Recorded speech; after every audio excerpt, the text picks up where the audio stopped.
Marta Vall-Llosera, buenas noches. Hola, buenas noches. Bienvenida a Hora 25. Encantada de estar aquí. Es arquitecta y es la primera mujer que preside el Consejo Superior de los Colegios de Arquitectos de España. Quiero preguntarle, señora Vall-Llosera, ¿cómo cree usted que van a ser las viviendas del futuro? ¿Qué tiene claro de las viviendas del futuro? Si es que tenemos algo claro a estas alturas.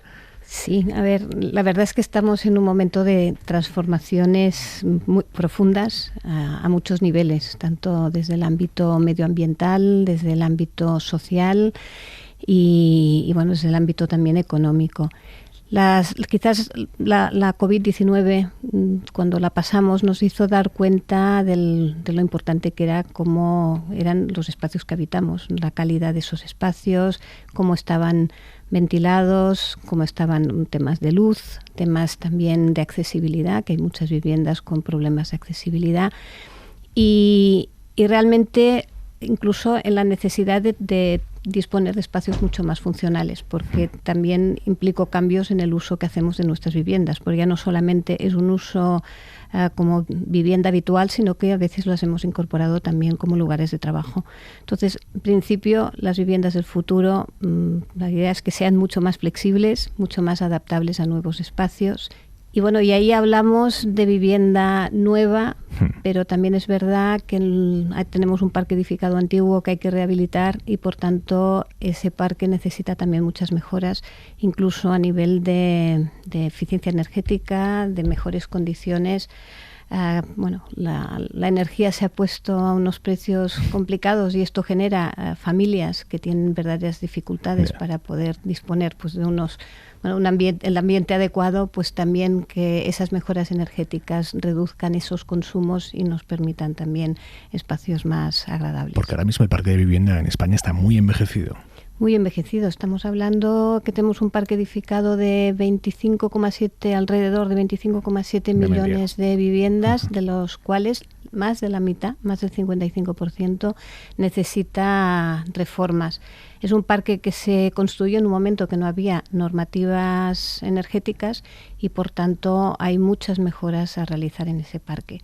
Y quizás también me gustaría destacar que no solo a nivel energético, sino que en España ha habido poca cultura del mantenimiento y nos estamos también encontrando con problemas de seguridad, temas estructurales, temas de humedades y lo que comentábamos antes, que la población también va envejeciendo y el hecho de que no estén resueltos los temas de accesibilidad pues también genera muchos problemas. ¿Qué influencia ejerce la arquitectura en el urbanismo y al revés también?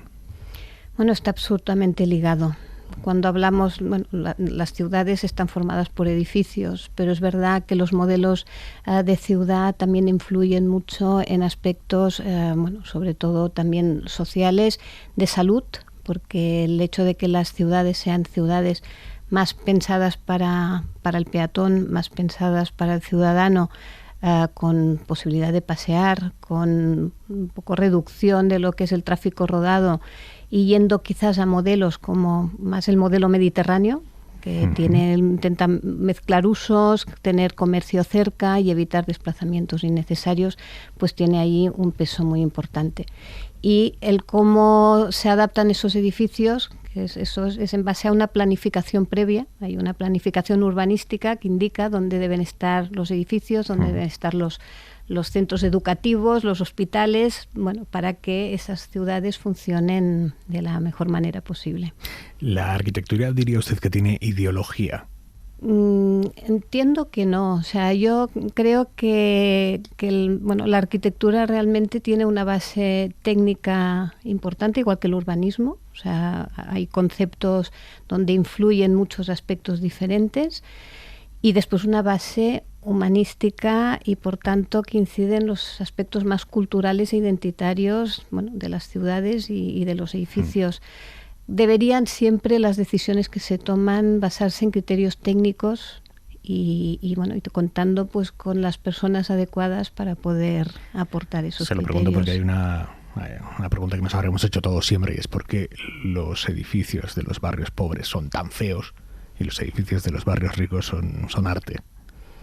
A ver, yo creo que esto es un tema de recursos y del momento en que fueron construidos, porque en estos momentos se está apostando por vivienda social de mucho nivel arquitectónico. Nosotros incluso en los premios de arquitectura, que justo cada año pues los concedemos, en los premios hemos premiado edificios, o sea, vivienda social, con unas características de nivel en cuanto a eficiencia energética muy alto, con calidades altas, con proyectos además que buscan innovar, con nuevos sistemas de vivienda, y por tanto yo creo que esto quizás fue fruto de una época determinada, pero que en este momento precisamente se está apostando por hacer buena arquitectura en vivienda social. ¿La arquitectura tiene alguna responsabilidad en el problema de acceso a la vivienda que estamos experimentando ahora como sociedad? El problema es muy complejo porque depende de muchísimos factores. En estos momentos hay un problema entre oferta y demanda, que hay una distancia muy, muy grande, hay poca oferta para la demanda que hay, y ahí entendemos que hace falta hacer un esfuerzo con una planificación en el medio y largo plazo, a base de consensos políticos, para conseguir tener el número de viviendas adecuados en cada lugar, porque también es verdad que dentro de lo que es España hay problemáticas muy diferentes. Ahora, quien nos esté escuchando y que piense, ¿qué van a decir los arquitectos? ¿No? Que se construya más. No, pero es necesario en determinadas zonas. Es verdad que hay zonas, tenemos la España vaciada, en la cual pues hay una problemática, pero tenemos zonas donde la falta de vivienda es notoria, y esto lo que provoca también es un incremento de los precios y por tanto que sea más complicado ese acceso a la vivienda. Pero yo creo que hay que ver las dos cosas. Por un lado hay que construir, pero por otra parte hay que trabajar mucho en lo que es la regeneración de barrios. Hay zonas degradadas que pueden recuperarse, que pueden ver en cada caso, en cada edificio, las posibilidades o de rehabilitación de esos edificios, o bien incluso de demolición y reconstrucción. O sea, yo creo que hay que hacer también un balance, estudiar caso por caso, zona por zona, ver cuáles son las soluciones más adecuadas, pero hay una apuesta muy importante desde nuestro ámbito por lo que es la regeneración de barrios y la rehabilitación del parque existente. Nos acercamos a un momento en el que, por la antigüedad de los edificios en las ciudades, si no hay un mantenimiento, si no hay una rehabilitación adecuada, podemos llegar a un momento de colapso de determinados edificios. Bueno, ya ha pasado, han habido últimamente casos muy graves de edificios que por falta de mantenimiento, por temas estructurales, ha habido un caso en Badalona que además implicó el desalojo de prácticamente más de 100 familias. Ha habido casos cercanos en diferentes lugares, y por eso creemos que es tan importante que la gente entienda que hay que mantener los edificios. Mantener, porque además cualquier pequeño problema que pueda haber, cualquier patología pequeña, si no se trata en el momento adecuado, crece, y esto implica también costes después muchos más elevados a la hora de intervenir en este tipo de problemas. ¿Cómo se lleva a día de hoy la funcionalidad con la estética en la arquitectura española? Bueno, yo creo que tienen que ir de la mano, absolutamente. Los edificios tienen que ser funcionales y adaptarse a nuevas necesidades. En un momento en que hay problemas de emancipación por la edad de los jóvenes, problemas también de envejecimiento de la población, hay que experimentar y buscar nuevos modelos de viviendas, que hay mucho trabajo por hacer, pero hay que defender la calidad arquitectónica y al hacer las cosas bien, incorporando nuevos conceptos, porque por ejemplo, la nueva Directiva de Eficiencia Energética de los Edificios, que se aprobó ahora hace unos meses y tenemos 2 años para su transposición, implica pensar los edificios de otra forma diferente desde las fases previas de proyecto. Implica incorporar temas de descarbonización, qué materiales vamos a utilizar, qué tipo de construcción vamos a realizar, cuál va a ser el mantenimiento y, por tanto, el tener en cuenta el ciclo de vida completo de ese edificio, e incluso la demolición del mismo y cómo podremos recuperar ciertos materiales. Un edificio que se levante hoy, con las técnicas de hoy, con los materiales de hoy, ¿qué ciclo de vida tiene? ¿Dentro de cuántos años va a, no sé si la palabra es colapsar o...?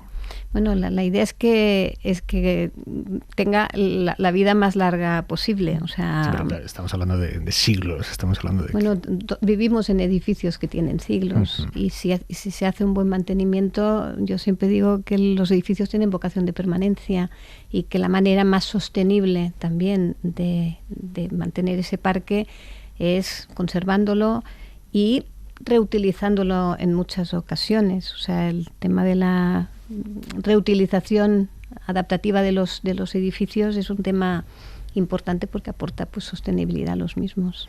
Desde el punto de vista arquitectónico, los estadios de fútbol son para nuestra generación lo que para siglos anteriores eran las grandes construcciones religiosas, las catedrales.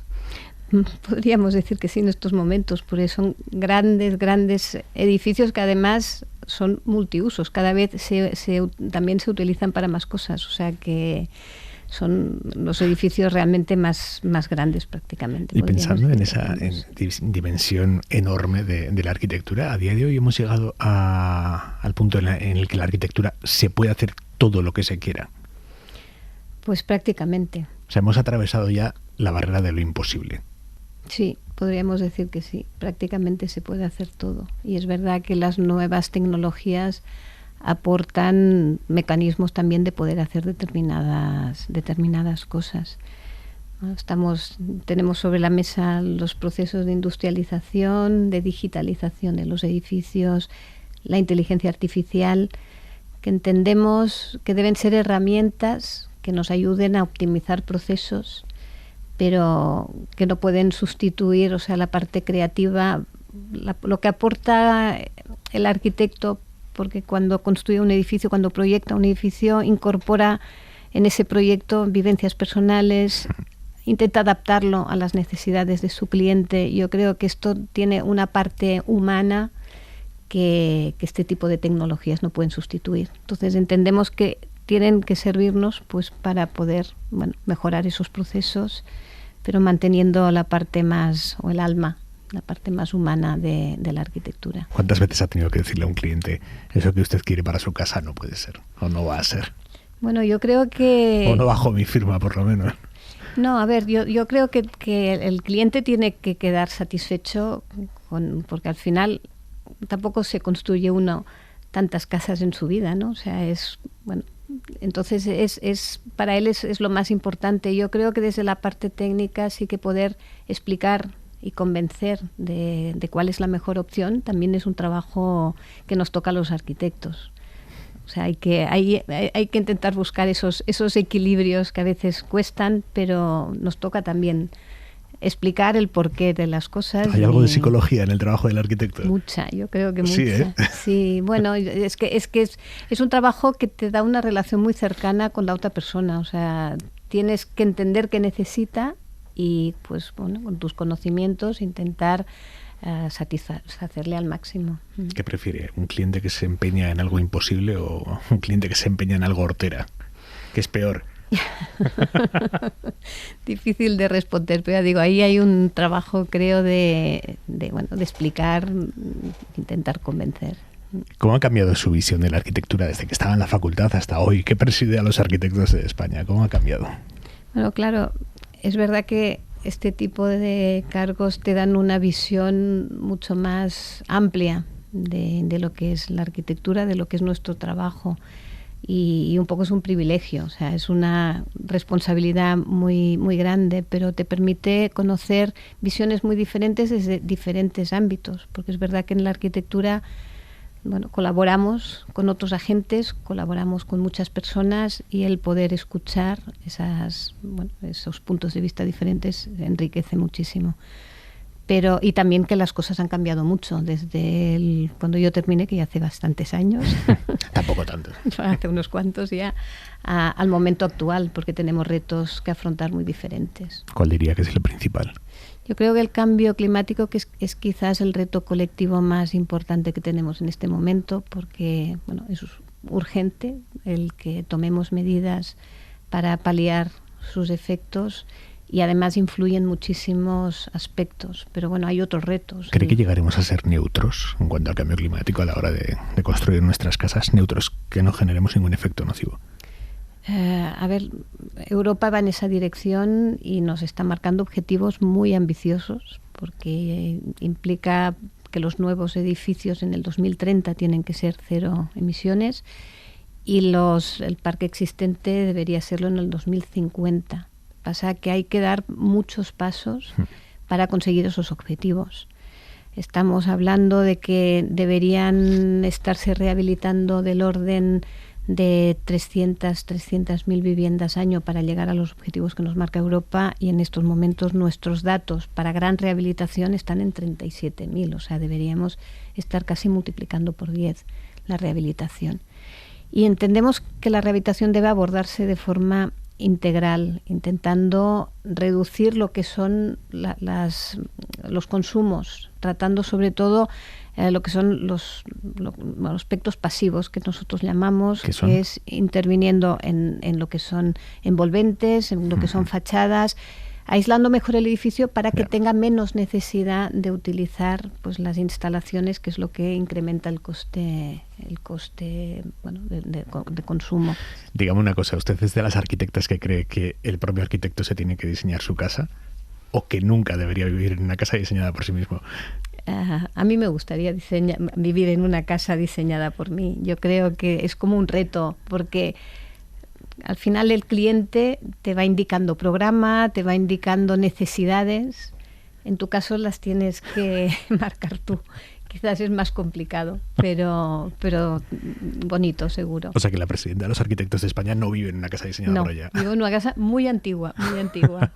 Marta Vallosera, presidenta del Consejo Superior de los Colegios de Arquitectos de España. Gracias por venir a Hora 25. Buenas noches. Muchísimas gracias a vosotros por la invitación. Gracias.